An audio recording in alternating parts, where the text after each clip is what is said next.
رجب کا مہینہ بہت ہی برکتوں والا مہینہ، رجب کا مہینہ اس تہجد کی مانند ہے جس کے بعد صرف روشنی ہی روشنی پھیلتی ہے۔ جیسے تہجد کا وقت آنے کے بعد صبح صادق کا وقت آتا ہے، صبح صادق کے وقت کے بعد طلوع آفتاب کا وقت آتا ہے، اسی طرح رجب کے بعد شعبان کا مہینہ آتا ہے، اور شعبان کے بعد جو ہے رمضان کا مہینہ آتا ہے۔ اور یہ رمضان کا مہینہ جو ہے یہ رحمتوں کے نزول کا مہینہ ہے۔ اس میں اللہ سبحانہ تعالیٰ اپنی رحمتوں کو بغیر کسی ہنڈرنس کے کھول دیتے ہیں۔ یہ بالکل ایسے ہی ہے کہ اللہ سبحانہ تعالیٰ does not hold anything back then، بالکل فری فلو آف رحمتیں ہوتی ہیں۔ لیکن جس طرح اگر ایک جگہ بارش ہو رہی ہو، بے انتہا بارش ہو رہی ہو، لیکن آپ نے اس بالٹی کو الٹا کر کے رکھا ہو تو وہ بارش اس بالٹی کے اوپر آ کے گرتی تو ضرور ہے، لیکن اس میں پانی بالٹی میں جمع نہیں ہوتا کیونکہ وہ تو پڑھی ہی الٹی ہوتی ہے۔ اسی طرح اگر ایک زمین ایسی ہو جس کو بالکل بنجر کر دیا گیا ہو، سیمنٹ ڈال دیا گیا ہو، سخت کر دیا گیا ہو،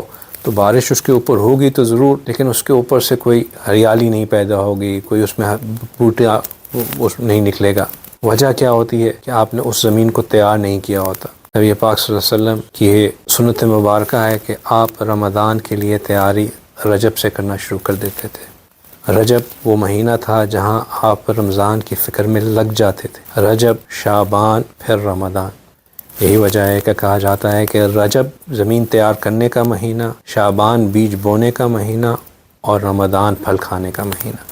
الحمدللہ اللہ سبحانہ تعالیٰ کی نعمتوں میں سے ایک نعمت یہ بھی ہے کہ ہم پچھلے کئی سالوں سے رجب کے مہینے میں رمضان کی تیاری کے لیے کوشش شروع کر دیتے ہیں۔ ایک ترتیب کے حساب سے، ایک پروگرام کے حساب سے رجب، شعبان میں محنت کرتے ہیں، اور اس کا مقصد صرف اور صرف ایک ہوتا ہے، وہ یہ کہ جب شعبان کا آخری سورج طلوع ہو اور رمضان کا آغاز ہو تو اس وقت سے جو رحمتیں اللہ کی نازل ہونا شروع ہوتی ہیں، ہمارا دل ان رحمتوں کو سمیٹنا شروع کر دے۔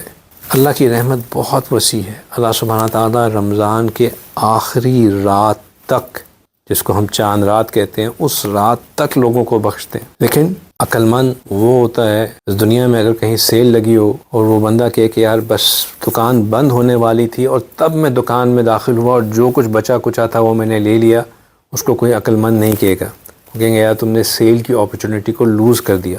جب کہیں زبردست سیل لگنی ہوتی ہے تو لوگ دکانوں سے باہر پہلے ہی لائن لگا کے کھڑے ہوتے ہیں کہ بھئی میں آج میگا سیل ہے، ہم پہلے سے ہی لائن میں لگے ہوئے ہیں تاکہ جیسے ہی دکان کھلے ہیں ہم داخل ہو کے جو چیزیں لمیٹڈ سٹاک کی ہیں وہ جلدی سے لے لیں تاکہ ہم سیل سے بھرپور فائدہ اٹھا لیں۔ جس طرح دنیا کی سیل کے لیے لوگ اس طرح پہلے سے پلاننگ کرتے ہیں، تو جب اللہ سبحانہ تعالیٰ جنت کو سیل پہ لگا دیں تو ہمیں بھی اس کے لیے پہلے سے پلاننگ کرنی ہوتی ہے، اس کے لیے پہلے سے تیاری کرنی ہوتی ہے۔ اسی بات کو ذہن میں رکھتے ہوئے کہ رجب کا مہینہ زمین تیار کرنے کا مہینہ، شعبان کا مہینہ زمین میں بیج بونے کا مہینہ، اور رمضان کا مہینہ پھل کھانے کا مہینہ، تو اسی کے حساب سے ہم محنت کرنا شروع کرتے ہیں کہ ہم اپنے دل کی زمین کو کس طرح تیار کریں۔ وہ جو میں نے مثال دی کہ اگر ایک بالٹی الٹی ہو تو اس کے اوپر بارش آتی تو ضرور ہے لیکن پانی جمع نہیں ہوتا۔